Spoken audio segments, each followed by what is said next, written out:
Jesus is the perfect high priest.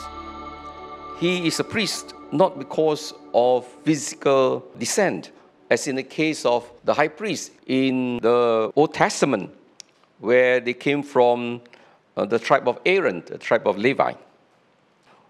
What is a priest? A priest is one who is called a pontiff. That's why the Holy Father is called a pontiff. A priest is a bridge from man to God.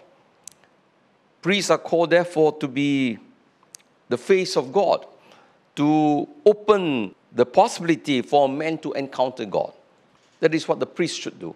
And all of us, members of the royal priesthood or ministerial priesthood, we are called to bring people to God by being priests to each other and priests to the world.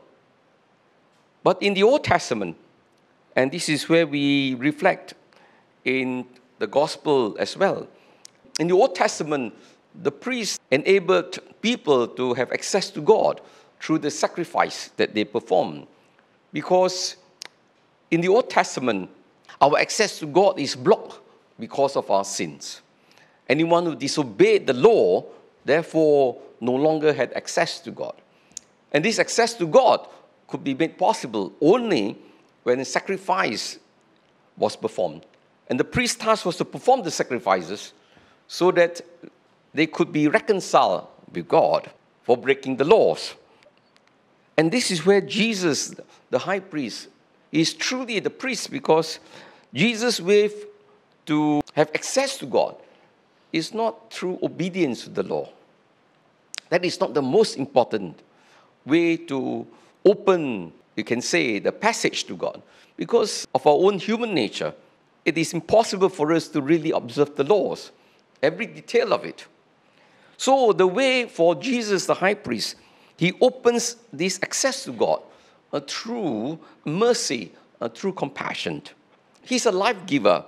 He came to give life.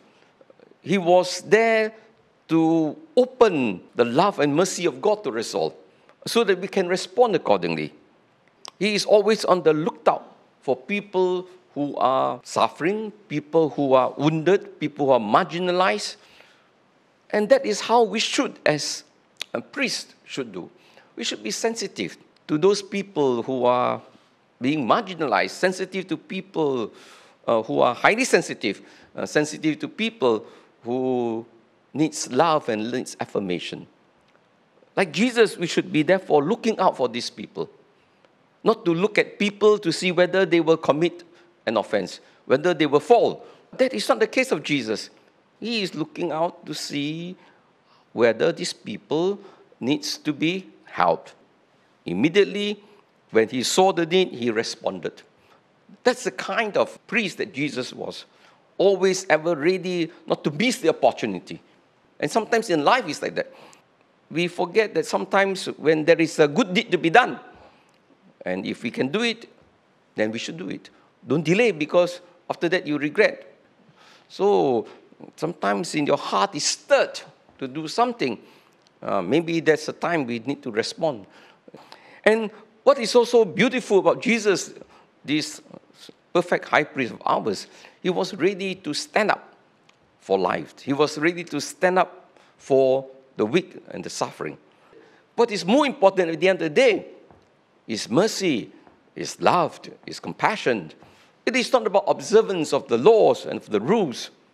These things can be bent in times of need. So we have to be very carefully, those who are of us who are absolutism, and those of us who are absolute relativism. Both ways are wrong. So I think it's important here to ask the question, whatever we do we give life? Do we save life? Do we kill? Or do we do evil? I think that is the ultimate question we ask. Whatever we do, we ask ourselves, am I giving life? Or are you doing something that is destroying life, so to speak, killing life? A very basic principle in how we can conduct ourselves.